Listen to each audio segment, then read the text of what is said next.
Hi, I'm Bridget, and I make music. I make installations, I make sculptures, I make software, sometimes I even make hardware.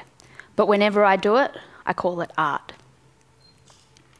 The changing world has technology moving so fast that most of us can't keep up. Every year there's a new I something, and something, face something. But what does that actually mean for our everyday lives? More importantly for myself and also my colleagues. What does this mean for our art? Now, one thing that moving technology does mean is it means we now have the privilege to constantly reassess our lives, our practices, the things we do every single day.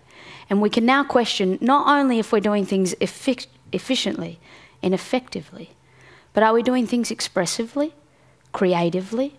Are we doing everything we do aesthetically? One reason, like I say, that working with technology appeals to me is because I can now look at things I've been doing the same way for the last 10 or 20, or as a community, we can look at things we've been doing the same way for the last 50, 60, 100 years and think, is there a new way to do this? Is there a better way to do this? And if there is that actually going to allow me to push the boundaries of my artwork? By reassessing the models, the techniques that I use, am I going to be able to make better art? Now, before we get too deep into art and aesthetics and technology, I want to quickly talk to you guys about sound. How my passion for sound and all things that sound cool eventuates into an art piece that might one day end up in a gallery or the entranceway of a TEDx conference. So my partner Jim and I, we like to make bread. We like to make pizza. And all of these things you need really good dough. So we recently moved into a new house, and in our new house we were like, okay, cool, now we need a new mixing bowl. So we went over to Moore Wilson's. And anyone that's been to Moore Wilson's will know there's like 4 or 5 shelves of mixing bowls at Moore Wilson's that you can choose from. So like most people, we thought, okay, I need a bowl that's going to be the right size. You know, how much dough do we need to make? Not actually that much, there's only 2 of us. I need to look at the shape of the bowl. Is the flour just going to explode out the top of it, or am I going to be able to stir everything that I need?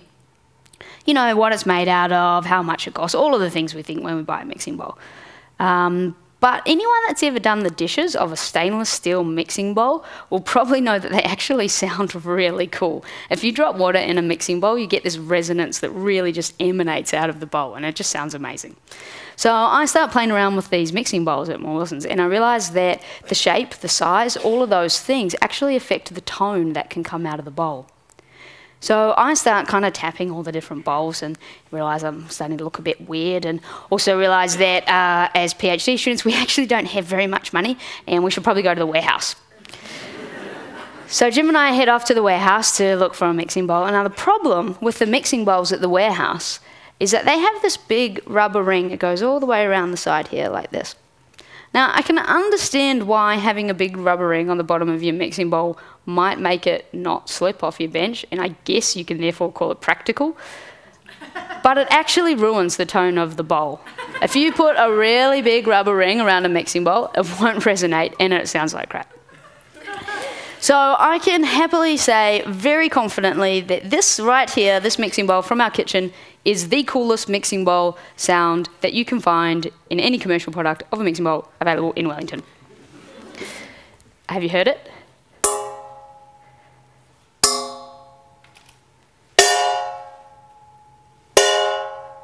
So what I realised once we got this mixing bowl home, before I'd let Jim make any bread with it, was that depending on where I held the bowl, depending on where I stroked the bowl, is the sound. That's how we get different tones out of the bowl. And I thought, what if I actually hang it?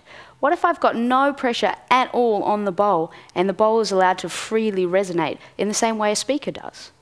If you want to know what happens, you can have a look up there. So I was lucky enough that mixing bowls has recently been installed in Bowen House Gallery down at Parliament. And so I had this deadline, I had my project, yep, great, I'm going to do something with these mixing bowls. I really want to sort of make a piece that allows the bowls to kind of resonate in their true form, so we can highlight the subtle differences that we get from all different shapes and sizes of different mixing bowls. So I was going to do this by putting piezo elements on the back, 1, because they're really cheap, and 2, because they sound cool. So then I think, okay, great, now I've got to put this whole piece together. So I think, okay, cool. I've got to loop this track that I've made that sets off all the resonant frequencies of the bowls. So what's the best way to do that? Okay, I'm going to program a Raspberry Pi and get it to loop this track, and then the gallery staff will never need to turn it on or off, and it'll be great. And then I went to work, and I went to school, and I did all the things that we have to do every day. And then it was a week before the installation, and I still hadn't actually programmed a Raspberry Pi. So I thought, okay, maybe I should use an Arduino, because I haven't really got time to learn a new language. I've used Arduinos a lot before. It's great, you know, there's open source and there's communities online might be able to help me out. So I started researching how would we do audio on an Arduino. And it turns out that's actually pretty hard. And I wasn't going to have time to do that either. And then I kind of like touched my pockets like this, and I thought, I actually have a really good device. It's really good at playing music and looping music, and it's got a really long battery life, and it's called an iPod, and they've existed for a really long time. So I guess what I mean is sometimes everything that you need to make a new piece that looks cool, that sounds cool, that's expressive, can be found in your kitchen, or your lounge room, or your pocket, or a rubbish bin. But sometimes it can't. Sometimes the tools that we have actually end up limiting what we can do with our art. And it's at those times that we need to start thinking, why do we still do things the way we did them 50 years ago when most of us carry a multi-touch screen in our pockets? And this is usually the time when we start thinking, I should probably build something new myself. Now, most of my work is installation-based, but I also do a lot of live performance. Now, one area that I perform a lot in is called sound diffusion. So basically we get a big ring of speakers, and we sit in front of the speakers with a mixing desk. A mixing desk looks a lot like this. And you see those little faders at the bottom? So that's what we actually interact with when we're performing a sound diffusion. And so in second year in undergrad school, my teacher was like, okay, we're going to do a sound diffusion. And I was like, oh my God, this is going to be so awesome. I'm going to get like a big whooshing sound. I'm just going to send it flying around and around the room. It's just going to spin and spin and spin. And so I sat down on my mixing desk and I thought, okay, cool. So I'll bring this gain up, and then this one will come down. No. And hang on a second. The one sound I actually want to make with the sound system is nigh impossible on a mixing desk, the interface that we've been using for 70 years. So this is when I thought to myself, okay, there's got to be a better way to do this. Now, I was lucky enough to meet two very inspiring people, Jordan Hokenbaum and Owen Vallis, and they built this thing that you can now see. It's called the brick table. So for a brick table, what I want you to imagine is that you have your iPhone, but it's the size of a coffee table. So we can just touch around and we can create our own software that runs on the brick table and use it as an instrument.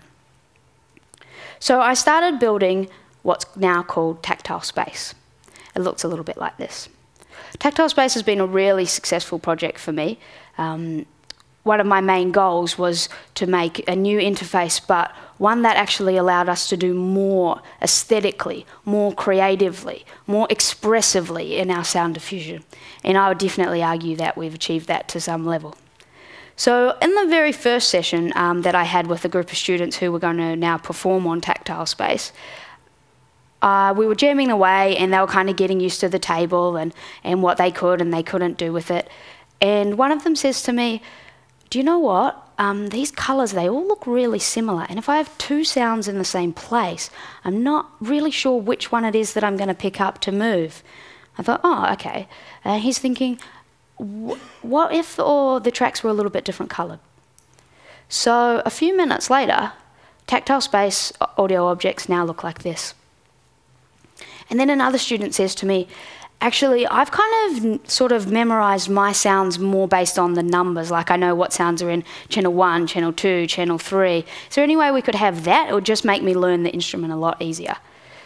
A few minutes later, Tactile Space looks like this. And then this one student, Steph, says to me, I've kind of sort of pictured my sounds like grouped together. Like I sort of have these ones that are kind of yellow, and I have these ones two that are kind of pink. And is there any way mine could look different? So this one was probably about 10 minutes and 5 or 6 lines of code later. So now we have Steph's colours. And now, when we start up Tactile Space, it looks like this. And when we're using Tactile Space, It looks a lot like this. So what does that mean? Well, it means I can make software. But I actually never did any software engineering.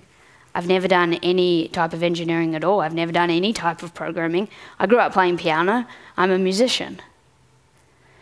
But I do love the internet.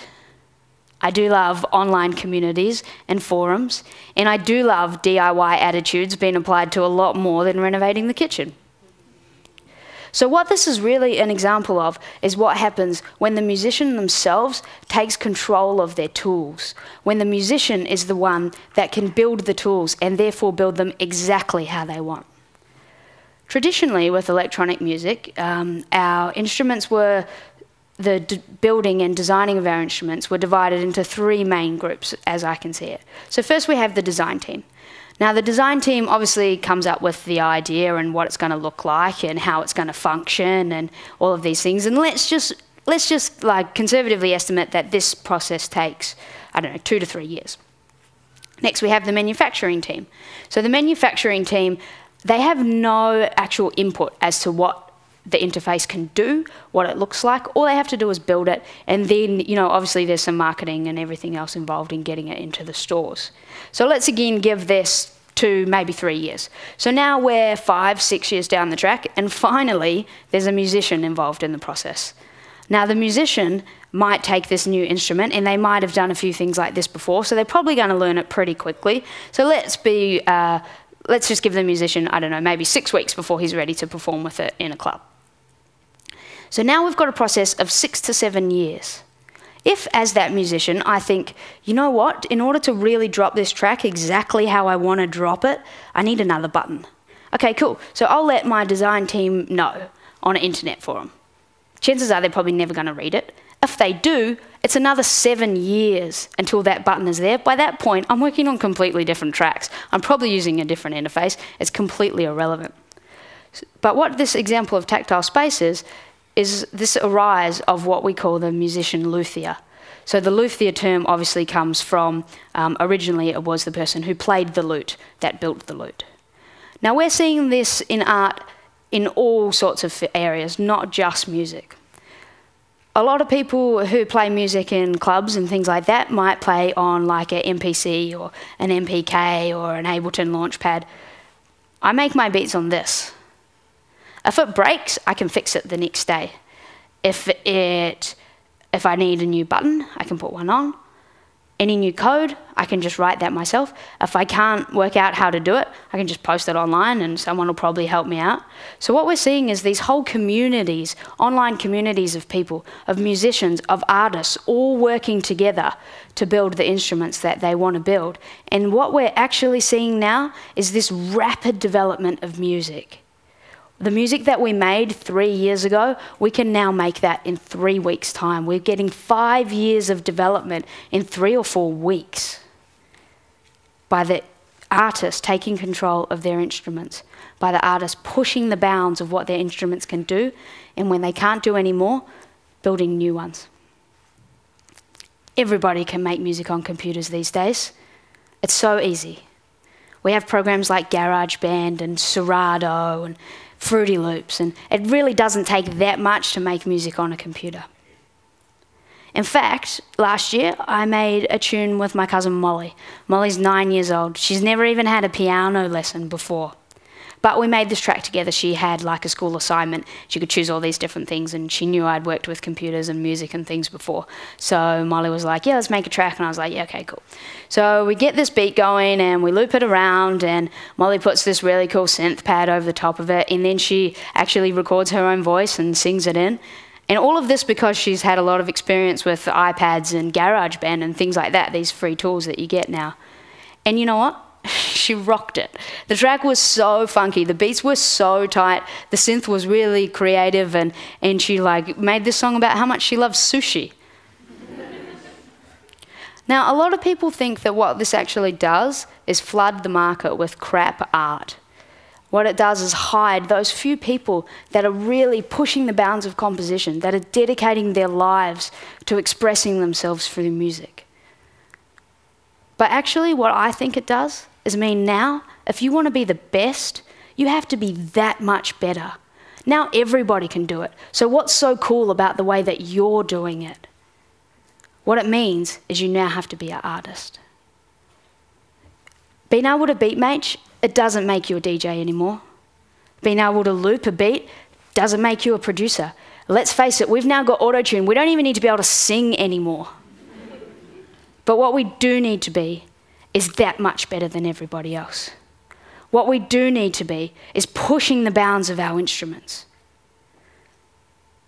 What we do need to be is artists. Now, I choose to apply this to music and to sound sculpture, but you can apply it to anything. If you want to be the best, if you want to make your mark, what you need to do is be an artist. I certainly strive to be one. I'd definitely argue that the other 7 people on stage with me today already are ones. With all the technology that currently exists, you've got no excuse not to be. So whatever you do it expressively, do it creatively, do it aesthetically, and then just call it art. Thank you.